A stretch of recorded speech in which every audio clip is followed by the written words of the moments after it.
Abrir a sua Bíblia. Depois nós vamos ter um minuto do silêncio também com a Lucileia. Nós vamos ter a oferta, mas agora eu quero convidar você nesse mesmo ambiente de adoração a receber a palavra do Senhor. Abra sua Bíblia comigo lá no Evangelho de João, capítulo 21, do verso 1 ao 19. Eu quero dizer para você que o tema dessa mensagem hoje é Deus não desiste de nós. Diga assim, Deus não desiste de mim. Deus não desiste de você. Querido, há um texto na palavra que, enquanto eu lia durante essa semana, irmão, sinceramente, eu estava no meu quarto preparando essa palavra, e o meu coração se encheu de tanto amor, de tanta alegria. E eu disse, Deus, que amor é esse? Que amor é esse que o Senhor tem por nós? Esse é um dos relatos mais emocionantes da Bíblia. Porque nós temos muitos encontros emocionantes na Bíblia, mas esse é um encontro diferente. Nesse nós vemos em ação o poder restaurador de Deus na vida de um homem muito falho. E é assim que o Senhor faz conosco todos os dias, irmãos. Porque nós somos falhos. E todos os dias Ele vem ao nosso encontro. O Evangelho é isso. É um Deus que não esperou que a gente quisesse, tivesse forças e interesse para ir ao encontro dEle. Ele decidiu vir ao nosso encontro. Aleluia. Ele decidiu buscar e salvar o que estava perdido. Sempre a iniciativa é dEle. É dele. E a Bíblia vai falar no Evangelho de João, no capítulo 21. Depois disso, Jesus se manifestou outra vez aos discípulos junto ao mar de Tiberíades. Foi assim que ele se manifestou. Estavam juntos Simão Pedro, Tomé, chamado Dídimo, Natanael, que era de Caná da Galileia, os filhos de Zebedeu, e mais 2 discípulos de Jesus. Simão Pedro disse aos outros, vou pescar. Os outros responderam, nós também vamos com você. Foram e entraram no barco, mas naquela noite não pegaram nada. Ao romper do dia, Jesus estava na praia, mas os discípulos não reconheceram que era ele. Então Jesus lhes perguntou, filhos, será que vocês têm aí alguma coisa para comer? Eles responderam, não. Então Jesus disse, joguem a rede à direita do barco e vocês acharão. Assim fizeram e já não podiam puxar a rede. Tão grande era a quantidade de peixes. E o discípulo a quem Jesus amava disse a Pedro, é o Senhor! E Simão Pedro, ouvindo que era o Senhor, cingiu-se com a sua túnica e lançou-se ao mar, porque tinha tirado a roupa. Os outros discípulos vieram no barquinho, puxando a rede com os peixes, porque estavam somente a uns 90 metros da margem. Ao saltarem em terra, viram ali umas brasas com peixe por cima e também havia pão. Jesus lhes disse, tragam alguns dos peixes que vocês acabaram de pegar. Simão Pedro entrou no barco, arrastou a rede para a terra. A rede estava tão cheia, com 153 grandes peixes. E mesmo sendo tantos peixes, a rede não se rompeu. E Jesus lhes disse, vamos comer. Nenhum dos discípulos ousava perguntar, quem é você? Porque eles sabiam que era o Senhor. Jesus veio, pegou o pão e deu a eles. Depois fez a mesma coisa com o peixe. E esta era a 3ª vez que Jesus se manifestava aos seus discípulos, depois de ter ressuscitado dentre os mortos. Nós vamos continuar a leitura daqui a pouco. Querido, esse é o amor do nosso Deus. O amor que vem ao encontro de um homem que estava sob uma condenação de culpa. O amor de Deus vem ao encontro de um homem que estava sob a condenação da inadequação. de se achar indigno. Um homem que começou a retroceder. Pense comigo. Aonde Jesus já tinha levado Pedro? A lugares muito mais elevados. Mas quando Pedro erra com Jesus, a Bíblia diz que ele começa a retroceder. Ele começa a olhar para o passado. Irmãos, toda vez que a gente erra, a gente começa a andar para trás. Toda vez que a gente erra com Deus e se afasta dele e peca contra ele, a gente começa a retroceder. Eu falo que Pedro teve duas fases. Teve a fase de se esconder, porque a Bíblia vai dizer que ele começa lá em João 20, 10. A Bíblia diz que após Jesus ter ressuscitado, vocês lembram desse texto? Eu preguei aqui há um tempo atrás sobre Maria Madalena, que permaneceu até Jesus aparecer. Permaneceu. Mas a Bíblia diz em João 20, 10, que Pedro e João, mesmo sabendo que Jesus tinha ressuscitado, resolveram voltar para casa. Eu chamo essa fase da fase de se esconder. Irmãos, quando a gente erra com Deus, a gente quer se esconder dele. A gente quer ficar num lugar escondidinho para ninguém ver a gente não quer se relacionar com ninguém, a gente se afasta das antigas amizades, a gente se afasta do convívio com os irmãos, a gente fica em casa. Pedro ficou em casa. Mas depois, Pedro, nesse texto de João 21, ele dá um passo além para trás. A Bíblia diz que ele se levanta um dia e fala assim: eu vou pescar. Irmãos, eu não sei se você se recorda, mas lá em Mateus no capítulo 4, nós temos o chamado de 4 discípulos. De Pedro e André, o seu irmão. De Tiago e João, filho de Zebedeu. Os 2 eram irmãos. E ali, eles estavam, deixa eu dizer uma coisa para você, no mesmo mar, sabia? No mesmo mar de Tiberíades, chamado Mar da Galileia, chamado Lago de Genezaré. Eles estavam no mesmo mar trabalhando. E um dia, Jesus passou por eles 4 e disse: venham e sigam-me. E parece um retrocesso imenso, porque Pedro volta para o mesmo lugar onde Deus já tinha tirado ele. Toda vez que a gente erra, a gente quer voltar para o mesmo lugar de onde Deus já nos tirou. Porque naquele dia, no lago de Genezaré, no mar de Tiberíades, no mar da Galileia, Jesus olhou para os 4 e disse: deixem a rede e me sigam, porque eu vou fazer vocês pescadores de homens. Mas quando a gente erra com Deus, a gente quer voltar para o lugar da nossa segurança. Para o lugar onde a gente não vai sofrer tantos riscos. Para o lugar onde não vai ter tanto confronto, tanto perigo, tanta mudança, tanta entrega, tanta renúncia. Então Pedro disse: eu vou pescar. E Pedro era um homem de influência. Ele era um líder. E o que é que os outros dizem? Nós vamos com você. Querido, mas eu quero dizer para você que essa segunda experiência de Pedro, chamada zona de conforto, não é o lugar para o qual Deus nos chamou. Deus já nos tirou de lá para a gente continuar a missão que Ele nos confiou.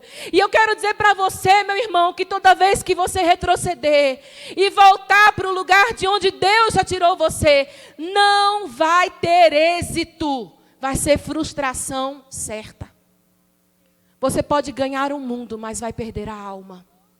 A Bíblia diz, versículo de número 4, que ao romper do dia, aliás, versículo de número 3, depois que Simão disse para os outros discípulos: eu vou pescar, eles entraram no barco.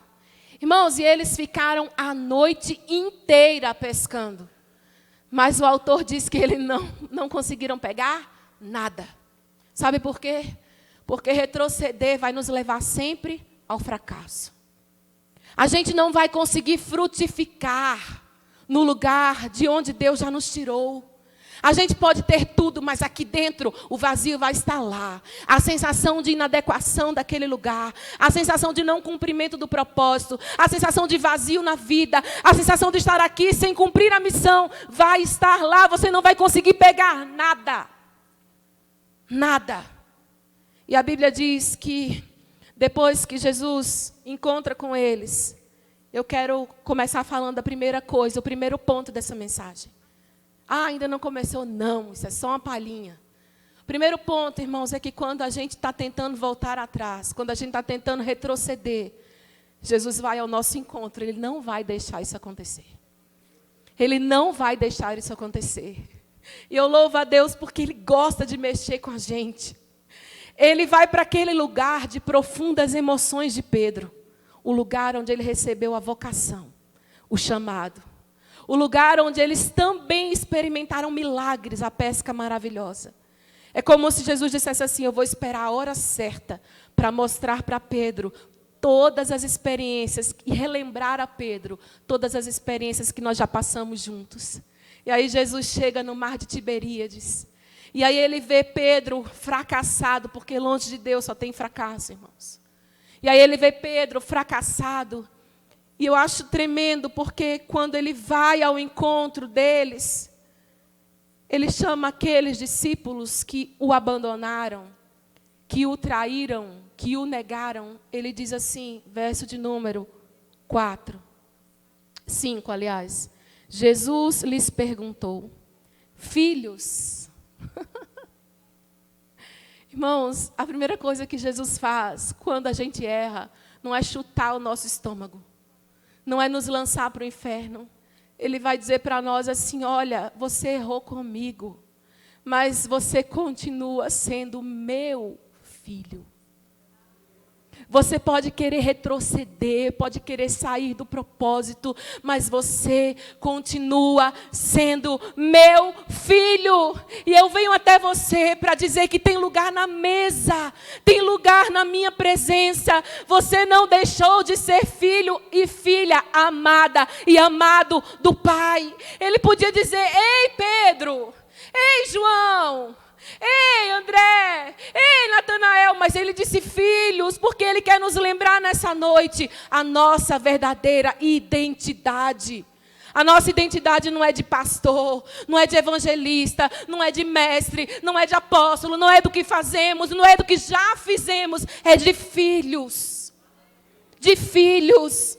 Querido, nunca você vai perder o seu lugar de filho, de filha. Isso é libertador, irmãos. Isso é libertador. Porque tem crentes na igreja caminhando cabisbaixo. Sabe por quê? Porque um dia erraram com Deus e aprenderam um evangelho mentiroso. Que diz que quando a gente erra, a gente deixa de orar. E deixa de ler a Bíblia. E deixa de ir para a igreja. A gente já está no inferno. Não, você continua sendo filho de Deus. E Ele vai te buscar aonde você estiver. Ainda que você não esteja querendo mais nada, tenha voltado a pescar. Ele vai dizer, filho, você conseguiu pegar algum peixe? Sabe, queridos, eu fico muito impactada quando o profeta Isaías, acerca de Jesus, ele diz o seguinte, lá no capítulo 42, no verso 3. Ele falando sobre o servo do Senhor, ele diz que ele não esmagará a cana quebrada. Ele não apagará o pavio que fumega. Sabe, querido, dizem alguns historiadores que as crianças naquela época gostavam de brincar à beira dos rios. E elas pegavam aqueles bambus, aqueles juncos, e faziam varinhas ou flautas para tocar. Mas quando eles sem querer partiam o junco ou a cana, eles logo jogavam fora, porque não tinha utilidade mais. E Jesus está dizendo, olha, se a cana ficar ferida, se a cana tiver uma rachadura ou se sentir partida, eu não vou terminar de esmagar a cana. Sabe, meu irmão, eu não sei em que ponto de cana você está. Se partido, se ferido, se ressecado. Mas o nosso Jesus é aquele que não esmaga a cana quebrada. Às vezes o seu pavio, com o fogo de Deus, já queimou muito na presença dele. E hoje o seu pavio está fumegando, está quase apagando. A palavra do Senhor diz lá em Mateus 12:20, fazendo referência a Isaías 42, que Ele também não vai apagar o pavio que fumega. Tem esperança para mim e para você. Tem esperança para aquele que um dia já queimou e hoje está quase apagando. Jesus não vai apagar o pavio que está quase apagando. Mas Ele vai mandar fogo para o pavio tornar a queimar. Para o pavio tornar a ser consumido na presença dEle. Esse é o amor do nosso Deus que vai ao nosso encontro. Foi Jesus quem disse em João, que aquele que vem a mim, João 6:37, aquele que vem a mim, de modo nenhum eu lançarei fora. Quantos aqui já foram até Jesus um dia? Existe uma promessa do Pai sobre a sua vida, que não importa para onde você vá, Ele não vai lançar você fora, porque um dia você foi até Ele. Irmãos, esse é o nosso Deus. Esse é o nosso Deus. A iniciativa do amor é dEle. A iniciativa da busca é dEle. Sabe por quê? Porque se Ele esperasse que Pedro fosse buscar por Ele, mesmo sabendo que Ele tinha ressuscitado, Pedro não iria. Porque às vezes, irmãos, na caminhada a gente fica enlaçado pelo desânimo, pela fraqueza espiritual. Mas você pode ter certeza que o nosso Deus vai ao nosso encontro. E Ele nos chama de filhos. E a Bíblia diz, olhe comigo no verso de número 6, que Jesus, aliás, verso 3 e verso 6, que Jesus, quando aparece, Ele transforma a frustração em êxito. É como se Jesus dissesse assim, olha filho, até agora tudo que você fez foi dar cabeçada. Até agora você pescou a noite inteira, não conseguiu nada. Mas eu vim aqui para transformar a condição que você está. E eu vou fazer tudo funcionar. O verso 3 diz que Ele olha para os discípulos e diz assim, verso de número 6, aliás, joguem a rede à direita do barco e vocês acharão. Irmãos, eu acho tão tremendo, porque mesmo quando a gente está assim, né? Fora do propósito, Deus é misericordioso e traz direção. Realinha a sua vida. Não é para esse lado, não. Vem mais para cá. Vem para a direita. Ali vai ter êxito. E a Bíblia diz que Ele chama os discípulos. Ele sabe como conduzir a nossa vida. Ele sabe como trazer direção. E Ele sabe como tudo vai resultar em frutificação e êxito. E Ele libera a palavra de vitória sobre aqueles homens. E de homens fracassados, sem esperança, eles se transformam em homens que pescaram 153 grandes peixes. Glória a Deus. Jesus, Ele vai aproveitar, irmãos, cada oportunidade conosco para nos lembrar do seu amor, do seu chamado, da sua vocação. Mas sabe, tem uma coisa que me chama muita atenção. Olhe comigo, verso de número 9. A Bíblia diz que quando eles voltaram, e João, no verso 7, diz para Pedro, Pedro, aquele é o Senhor. Irmão, por que você acha que João, ele imaginou que aquele era o mestre? Porque João já tinha visto Jesus fazer as mesmas coisas. Jesus já tinha visto acontecer o mesmo milagre, a mesma profusão de peixes, o mesmo barco se arrastando com redes pesadas. Ele sabia que o único que transforma uma vida limitada numa vida cheia de provisão e recursos é Jesus. E ele diz, é o Senhor, Pedro. E eu acho interessante como é que Pedro sai meio que desesperado, porque Pedro estava sem roupa, né? Não é que ele estava pelado, viu, irmãos? Fique calmo. Pedro estava com pouca roupa. E aí, quando ele vê que é Jesus, ele começa a se cingir, se amarrar, porque era um mestre. E ele não espera o barquinho ser arrastado. Irmão, presta atenção. Os outros ainda vieram arrastando o barquinho. Pedro saiu igual um louco, se jogando dentro da água, porque era um mestre. Hoje, Jesus trouxe você aqui para dizer para você mais uma vez que Ele te ama. Que Ele não vai te jogar fora porque um dia você errou com Ele. Que Ele vai insistir na sua vida e na sua história. Então põe uma roupa e sai correndo do barquinho, pula na água. E vai ao encontro do seu mestre, do seu amado de Jesus. Não fica no barco.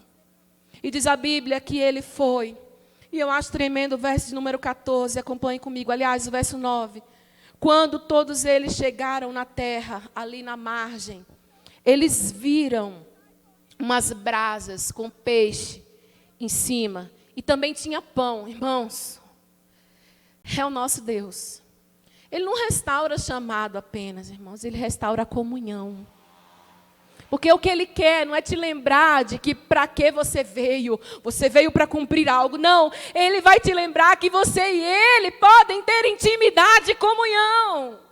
Ele prepara a mesa, Ele serve o pão. Ei, tem pão na presença do Mestre, tem provisão na presença do Mestre, tem suprimento, tem alimento, tem cuidado de Deus, tem lembrança de que aquele é o lugar nosso de intimidade. Preste atenção, você não chama na sua casa para comer com quem você não tem intimidade. Você não abre a sua cozinha, você não diz assim, vem almoçar comigo, com uma pessoa que nunca você viu na vida. Você tem prazer de abrir a sua casa para aqueles que você mais ama.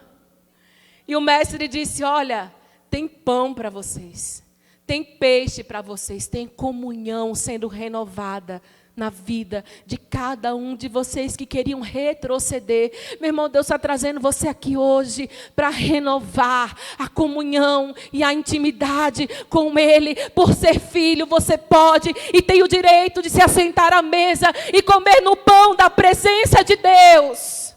Você pode usufruir do pão vivo que desceu do céu, que é Jesus. Você não perdeu esse direito. Ele prepara a mesa, Ele vai ao encontro, Ele nos serve.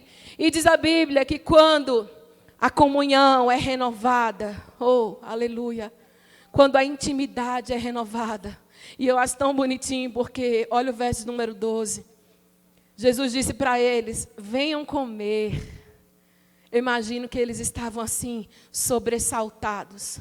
Eles olhavam aquele homem que tinha dado uma ordem, e eles tinham achado 153 grandes peixes, depois de ter pescado a noite inteira e não ter pego nada. E eles chegam na margem, cheios de peixes, mas já tem peixe lá. Onde é que esse homem pescou o peixe que a gente não viu? Deus de milagres, Deus de abundância, Deus que surpreende, Deus que faz além, Deus que provisiona. E aí eles ficaram ali, estupefatos, meu Deus, é Ele. Sabe, quem está com fome, corre e come, mas quem está assim, meio intimidado, fica assim, sem graça. Eu posso comer? Já viu quando você vai na casa de alguém que você não tem muita intimidade? Que você fica assim, todo sem jeito, né? Se arruma, não, vamos esperar o anfitrião dar a ordem. Parece que os discípulos estavam assim. Ai, eu não sei se eu devo. Irmão, preste atenção, você deve, você pode. Porque é Ele quem está chamando, vem comer, vem para a minha presença, vem ter comunhão comigo. E aí a Bíblia diz que nenhum dos discípulos, verso 12, ousava perguntar, quem é você? Porque eles sabiam que era o Senhor. Por quê? Porque Jesus pega o pão, irmãos, e dá a eles, sabe? Aquele mesmo pão partido antes da ceia.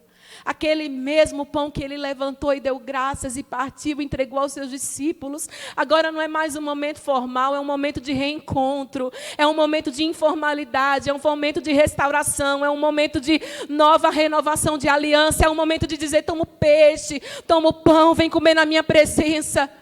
E essa já era a terceira vez que Jesus se manifestava aos seus discípulos. Irmãos, eu fico pensando, já seria suficiente se Jesus parasse por aí. Ele já tinha renovado o chamado dos discípulos. Ele já tinha restaurado a comunhão com eles. Ele já tinha ido ao encontro daqueles que não tinham mais esperança, fé. Irmãos, havia uma crise de fé estabelecida ali no coração daqueles homens. Porque eles tinham caminhado 3 anos com Jesus.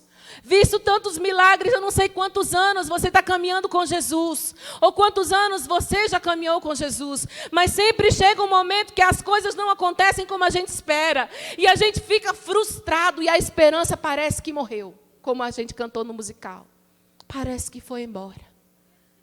E a gente resolve dar um passo para trás e voltar a fazer as mesmas coisas. Mas aleluia, porque Jesus vem ao nosso encontro.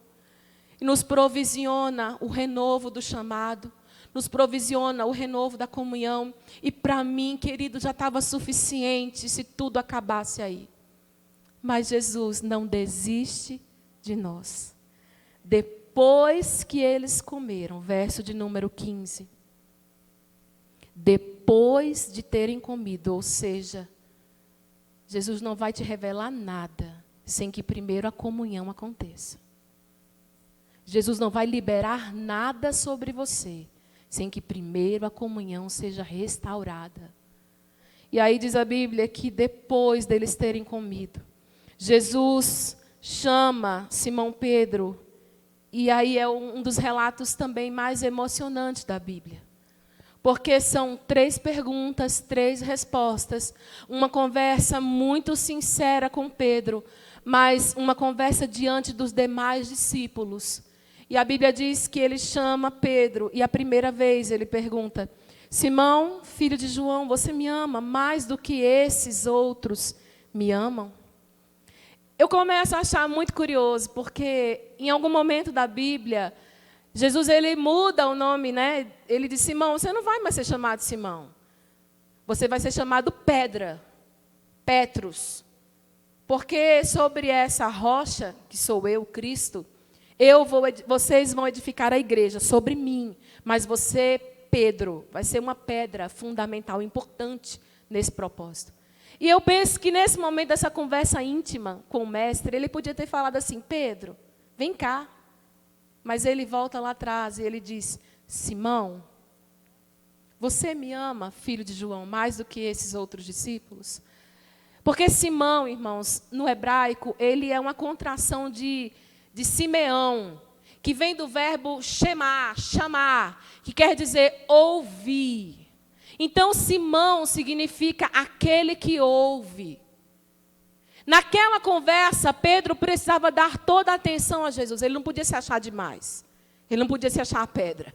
Ele tinha que ser aquele que ouve. E Jesus chega para ele e diz: Simão, filho de João, você me ágape mais do que outros discípulos. Ou seja, o seu amor é maior, é incondicional, é entregue, é sacrificial. Você me ama mais do que todos, a ponto de dar a sua vida por mim, Simão, filho de João. Irmãos, o que é que Jesus estava fazendo? Jesus ele estava tocando na ferida. Porque a Bíblia vai dizer, lá em Mateus 26, de 33 a 35, que quando Jesus disse que seria morto, que o Filho do Homem seria entregue às autoridades, Pedro, ele se achava muito seguro, realmente uma pedra. E ele salta de lá e diz: não, Jesus, não vão fazer isso com o Senhor. E ainda que façam, eu jamais vou te deixar, eu daria a minha vida por ti. E aí Jesus diz para ele: ah, Pedro, né? Como a gente diz hoje, sabe de nada, inocente. Ele achava que ele daria a vida dele por Jesus. E aí Jesus, depois da comunhão restaurada, vai mostrar quem ele é. E ele diz: Simão, você me ágape, me ama mais do que todos os outros. Essa palavra me ama aí nesse versículo não é outro tipo de amor, não é estorge, não é eros, não é filos, é ágape. É o amor que se entrega, sacrificial. E a Bíblia diz que Pedro responde, não é? Senhor, eu te amo. O Senhor sabe que eu te amo. Mas Pedro não tem coragem de dizer: Senhor, eu te ágape. Ele fala: eu te filos. Que é um amor de amigo. É um amor condicional. É um amor limitado. É um amor falho. E aí Jesus continua insistindo: Simão, filho de João, você me ágape.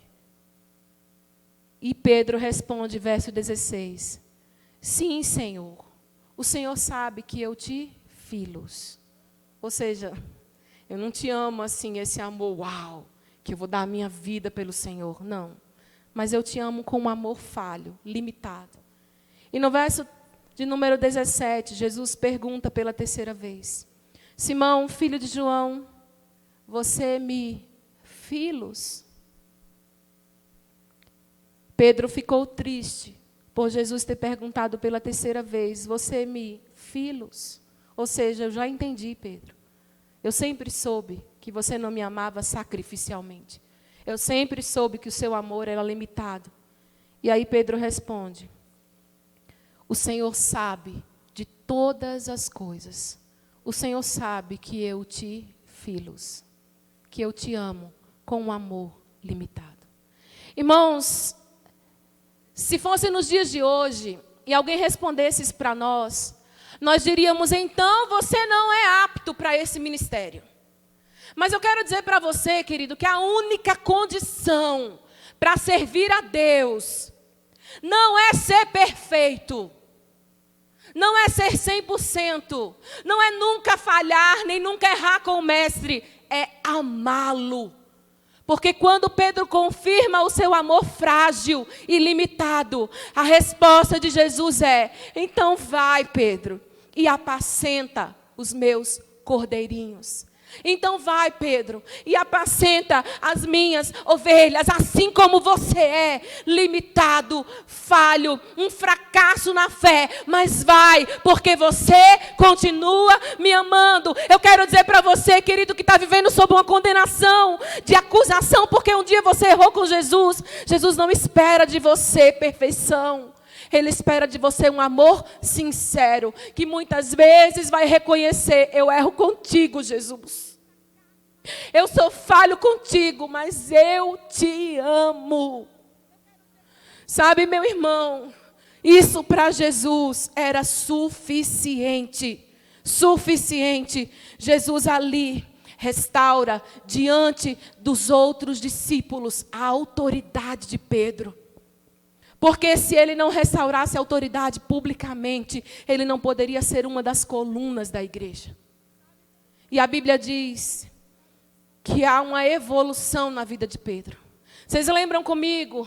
O primeiro chamado de Pedro foi lá no mar de Tiberíades, quando Jesus disse para ele que ele seria pescador de homens. Jesus colocou nas mãos de Pedro uma rede e disse: lança a rede e pesca pessoas. Mas sabe, não era mais só uma rede. Além de renovar a autoridade, de renovar o chamado, ele acrescenta algo mais à missão. Ele diz assim para Pedro: Pedro, agora eu quero que você faça um pouco mais. Eu não quero apenas que você lance a rede e puxe homens. Eu estou te entregando agora um cajado, porque agora eu quero que você cuide deles. Sabe por que Deus não começou dando o cajado para Pedro? Porque ele era imaturo. Mas quando a gente passa por transformações na presença de Deus, a gente não fica só com a rede, Ele coloca um cajado para a gente cuidar. É interessante porque o verso 15b, olhe comigo aí no verso 15. Depois que eles comeram, no finalzinho do verso 15, diz assim: Pedro, apacente os meus cordeiros. Essa palavra apacente no grego é bosque. Quer dizer, dê alimento para eles. E eu gosto da maneira como João escreve, porque ele fala de cordeiro. Porque o cordeiro, ele é tenro, ele é frágil. Ele é sensível, é o primeiro estágio da fé. Lançou a rede, buscou pessoas, trouxe elas para a presença do Pai. Aí você pega o cajado e como pastor você cuida e dá alimento. É o primeiro estágio, porque é um cordeiro, alguém frágil, que precisa de cuidados. Mas olha o final do verso de número 16. Aliás, 16. A Bíblia diz assim: Pedro, pastorei as minhas ovelhas. Agora não é mais para apacentar. Agora a palavra não é mais bosque. A palavra agora é poimene, que quer dizer, agora você vai cuidar, discipular, vai fazer todas as atribuições de um pastor, porque agora eles não são mais cordeirinhos, eles já são ovelhas. Precisam de direcionamento, de correção, de ensino. Pedro, eu estou levando você para um nível mais profundo, um nível de intimidade. Não basta mais só buscar pessoas lá fora, tem que cuidar dessas pessoas, Pedro. Irmãos, e eu fico maravilhada, porque todo esse processo de maturação na vida de Pedro não foi um processo fácil. Todo esse processo começou com uma coisa que eu chamo, e eu quero que você abra a sua Bíblia comigo em Lucas, capítulo 22, verso 31, até o verso 32. A Bíblia diz que tudo na vida de Pedro começou por um processo. Eu chamo esse processo de o caminho da peneira. Diga para o seu irmão, o caminho da peneira. Sabe, Lucas 22, de 31 a 32, vai dizer assim, que depois que Pedro se arroga ser o tal, Jesus olha para ele e diz, Simão, Simão, novamente, me ouve, eu tenho uma coisa para te falar. Satanás pediu para peneirar você como trigo. Eu, porém, orei por você, para que a sua fé não desfaleça. E você, quando se converter, quando voltar para mim, fortaleça os seus irmãos. Irmãos, eu quero dizer para você que Jesus estava fazendo alusão a um processo. Sara, me ajuda aí, Sara. Jesus estava fazendo alusão ao processo da peneiração do trigo. Deixa eu dizer uma coisa para você, querido. Todos nós, obrigada, querida. Todos nós vamos passar pelo processo da peneira. Não tem como fugir. Para chegar à maturidade, todos nós vamos ser peneirados como trigo. Para chegar no lugar onde nós vamos apacentar vidas, ganhar vidas, cuidar delas, Deus vai precisar colocar a gente na peneira. Irmãos, todo agricultor naquela época, todo mundo daquela comunidade agrícola sabia o que era o processo da peneiração. Na peneiração se usava uma peneira semelhante a essa aqui do Jailton, mas ela era maior, ela tinha 1,30 m de diâmetro. E ali eram jogados vários grãos juntos, o joio, o trigo, vários outros itens de grão sujo, casca. E aí as pessoas pegavam a peneira com força e começavam a sacudir, porque ela tinha um crivo embaixo. E elas sacudiam com força e batiam a peneira. E descia pelo crivo toda a impureza. E na peneira ficava somente o grão puro. Sabe, querido, os grãos puros são os que permanecem. Não importa o processo ou a dificuldade dele. Os grãos puros vão permanecer. Eu quero declarar que você é grão puro. Que não importa para onde você correu ou fugiu. Você é grão que vai permanecer depois do processo. Você não vai escorrer pelo crivo. Você vai permanecer puro sobre a peneira. A Bíblia diz que Satanás tinha um propósito. O que foi que Jesus falou com Pedro? Pedro, Satanás pediu para peneirar você como trigo. Mas eu roguei por ti para que a tua fé não desfaleça. O que é que o diabo queria fazendo o processo na vida de Pedro? Destruir a fé de Pedro. Sabe por que às vezes a gente fala que não tem fé? Porque o diabo está permitindo a gente viver situações, promovendo situações, que a gente fala, eu não tenho mais fé. Eu não tenho mais fé. Ei, espera o processo acabar. A boa semente continua dentro de mim e de você. E a boa semente está lá, é grão puro. Ela não vai morrer. Não importa o quanto você está sendo sacudido pelas circunstâncias da vida. E a Bíblia diz que era isso que Satanás queria, destruir a fé de Pedro. Mas eu quero mostrar para você que naquela hora, quando Jesus diz a Pedro que ele vai ser peneirado, Jesus já estava liberando a palavra de vitória sobre a vida de Pedro. Olhe comigo. Ele diz para Pedro, Pedro, ele quer destruir você e a sua fé, mas eu roguei por você. Sabe o que é que tem na hora do processo? Tem a intercessão de Jesus por nós. No processo, a gente não fica entregue nas mãos de Satanás. Jesus fica ali, à destra de Deus, como diz Hebreus, todos os dias intercedendo por nós. Tem a intercessão do Mestre por mim e por você. Não vamos ser destruídos no processo. Eu roguei por você, Pedro, para que a sua fé não desfaleça. E ele diz, você, Pedro, não vai desfalecer. A promessa já estava lá. Pedro não tinha percebido. Eu roguei para que você não desfaleça na fé. Ou seja, Pedro, já está garantido, você não vai desfalecer. Irmãos, Jesus disse que ele vai sair mais forte, mas ele também vai sair transformado. Ele vai sair convertido. Jesus disse para ele, olha, tu, quando te converteres ou quando voltares a mim, fortalece os teus irmãos. O que é que Jesus estava dizendo? Pedro, a verdade é que esse processo vai depurar você, porque você ainda não se converteu. Mas você vai se converter depois do processo. A palavra já estava liberada, a garantia da vitória estava lá. E quando isso acontecer, Pedro, você vai se tornar um instrumento de força para outros. Fortaleça os seus irmãos. Meu irmão, não tenha medo do processo. Não tenha medo da peneira de Deus. Não tenha medo, porque Deus vai levantar você como uma nova mulher e um novo homem para a glória dele. Vai ser instrumento na vida de muitos. É um processo que vem da parte de Deus por permissão dele. O diabo pensou que ia acabar com a fé de Pedro, mas na verdade Deus estava transformando Pedro, aperfeiçoando Pedro, liberando mais graça sobre Pedro, fazendo Pedro mais fortalecido. Sabe por quê? Porque Jesus estava transformando aquele homem. Sabe quem que era Pedro, irmãos? Pedro era um religioso. Como é que eu te provo isso? Porque a Bíblia diz que Pedro se achava muito bom, muito generoso.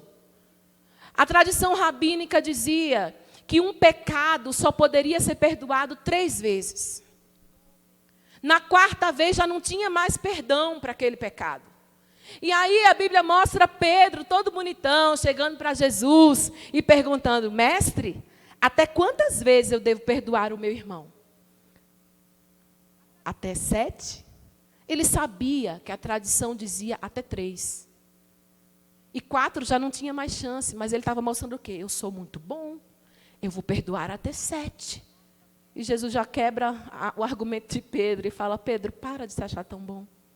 Eu não estou falando de 7, Pedro, estou falando de 70 vezes 7. Pedro era muito religioso. Como é que eu te provo isso? Ele chega para o mestre, certa feita, e ele diz assim, mestre, você está dizendo que aquele que deixar pai, mãe, irmãos, vai receber 100 vezes mais. E nós? Nós deixamos tudo para te seguir, o que vamos receber? Ou seja, eu sou muito bom. Olha o que a gente já fez. A gente já sacrificou demais. Pedro era um religioso. A Bíblia diz que ele se achava muito sábio, muito merecedor. Jesus fala que vai ser entregue e ele fala, de modo nenhum isso vai acontecer contigo. E Jesus fala, para trás de mim, Satanás. Outra vez, Jesus quer lavar os discípulos e ele fala, não, você não vai me lavar. Ele se achava melhor que o mestre. Esse era Pedro. Ah, meu irmão, mas depois da peneira, depois que Pedro foi sacudido, a Bíblia diz que quando Jesus perguntou para ele, Pedro, tu me amas? Ele no final disse, Senhor, tu sabes todas as coisas. Tu sabes que eu te filos. Eu te amo com amor bem limitado. Sabe quem era Pedro? Ele era um presunçoso. Ele disse, eu estou pronto para morrer por ti. Está lá na Bíblia, Mateus 26, Lucas 22. Eu estou pronto para morrer por ti. Mas na primeira oportunidade, como o mineiro fala, ele cascou fora. Ele fugiu. Mas depois da peneira, meu irmão, depois ele se tornou um homem humilde. Depois da peneira, a história diz, a tradição diz que Pedro, ele foi preso várias vezes. Mas a última vez que ele ficou preso, nós até vimos isso na escola bíblica, junto com Paulo, lá em Roma, na prisão Mamertina. Ele ficou ali e dali eles foram levados para serem mortos. Paulo foi degolado. Porque Paulo era um cidadão romano. Então, por ser cidadão romano, ele merecia uma morte digna. Então, ele não poderia ser crucificado, porque era uma morte maldita. Então, a morte de decapitação era uma morte digna. E aprendi isso aqui com meu digníssimo filho, porque corta, assim que o machado passa, corta o nervo. E aí, a pessoa já deixa de sentir tudo e morre rapidinho. A medula, obrigada, meu filho. Sabe? E aí, Paulo morre rápido, porque era um cidadão romano, mas Pedro não. Pedro não era cidadão romano. E aí eles dizem para Pedro, olha, você vai ser crucificado. E aquele Pedro que negou Jesus 3 vezes. ele olha para os seus algozes e diz assim: não, eu não posso ser crucificado como meu mestre, eu não sou digno disso. Me crucifica de cabeça para baixo. E diz a tradição que Pedro foi crucificado de cabeça para baixo, porque ele não se achou digno de ter a mesma morte que Jesus. Irmãos, depois da peneira, a gente vai até o fim com o mestre. Depois da peneira, a gente deixa de ser medroso, a gente se torna corajoso. Depois da peneira, a gente deixa de ser um homem dominado pelas emoções. Diz a Bíblia que quando Jesus viu, aliás, Pedro viu Jesus andando sobre as águas, ele disse: eu vou, me chama.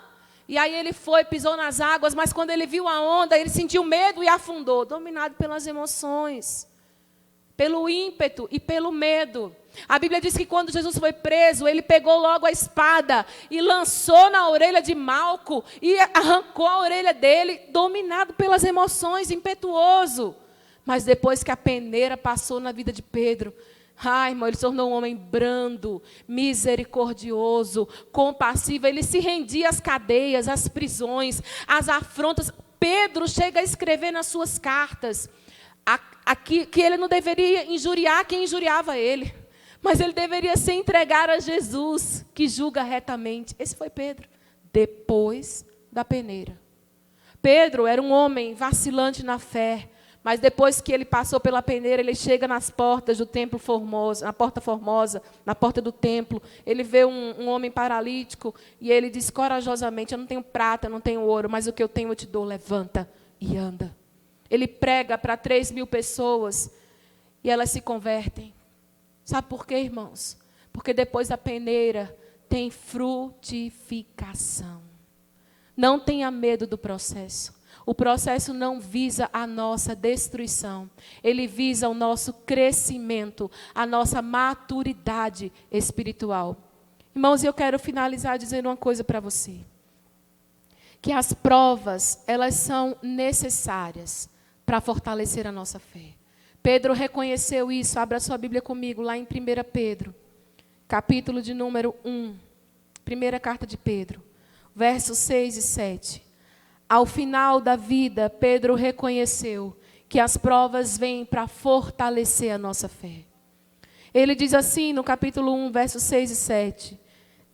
Nisso vocês exultam, embora no presente, por breve tempo, se necessário, sejam contristados por várias provações, para que, uma vez confirmado o valor da fé que vocês têm, muito mais preciosa do que o ouro que perece, mesmo apurado pelo fogo, resulte em louvor, glória e honra na revelação de Cristo. Quem era Pedro?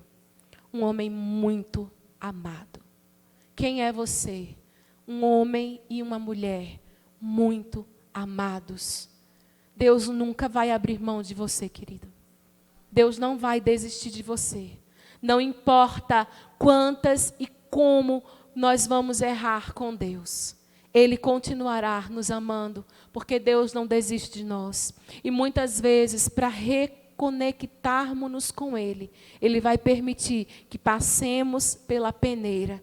Ele vai permitir que venham provas, mas depois que a nossa fé for aprovada, ela redundará em louvor e glória na revelação de Jesus Cristo. Eu quero dizer para você, meu irmão, que você está aqui hoje ouvindo essa palavra, porque você tem um Deus que é amor. Você tem um Deus que não se esquece de nenhuma das suas promessas. Sabe, um dia você pode ter recebido uma palavra acerca da sua vida e da sua caminhada com Deus. Deus vai fazer você lembrado, nem que Ele tenha que levar você para o mesmo lugar, de onde um dia Ele já te chamou, mas para que você se reconecte com as memórias que te façam prosseguir e não retroceder. Eu quero convidar você a ficar de pé nessa hora. Nós vamos agradecer ao Senhor por esse amor. Nós vamos agradecer, irmãos, enquanto eu lia esse texto e eu via a iniciativa de Jesus em vir ao nosso encontro. Irmãos, sinceramente eu chorava. Eu dizia: Deus, que amor é esse? Sabe, meus irmãos, graça é isso. Graça é favor que nós não merecemos. E misericórdia é não receber o que merecemos. A nossa caminhada de fé tem sido seguida por bondade e misericórdia. Elas têm nos alcançado diariamente. Nós não temos recebido o que merecemos, porque o que nós merecíamos era a destruição, era a condenação, era ser retirado da presença, era estar fora da mesa, da comunhão, da intimidade, porque a gente deliberadamente insiste em se afastar daquele que tanto nos amou. Mas eu louvo a Jesus pela graça, eu louvo a Jesus pela misericórdia, que não nos retribui segundo as nossas muitas iniquidades, mas que prepara uma mesa perante nós e diz: filhos, venham comer. Eu continuo servindo pão para você, eu continuo querendo a sua companhia, a sua comunhão. Então, meu irmão, não perca a oportunidade, não deixe passar o tempo da visitação. Os dias se aproximam, querido. Eu não sei se você viu, não é por causa do Covid, não é por causa do furacão, do tornado, não é por causa dos gafanhotos, mas essa semana que passou, Israel assinou um acordo com o mundo árabe, com as duas maiores potências árabes, um acordo de paz. Irmão, preste atenção. Tudo que acontece com Israel é sinal para a igreja do Senhor. Não é o Covid, é Israel. Não é o gafanhoto, é Israel. E a Bíblia diz: quando vocês ouvirem que há paz e segurança em Israel, sobrevirá repentina destruição. Sabe por que você está aqui hoje nos ouvindo? Porque o amor de Jesus, que um dia te alcançou, é o mesmo amor que com cordas profundas, intensas de amor, quer trazer você de volta para o lugar de onde você nunca devia ter saído. Oh, meu Deus, que amor é esse, Senhor? Oh, xalalabas, uriabaias.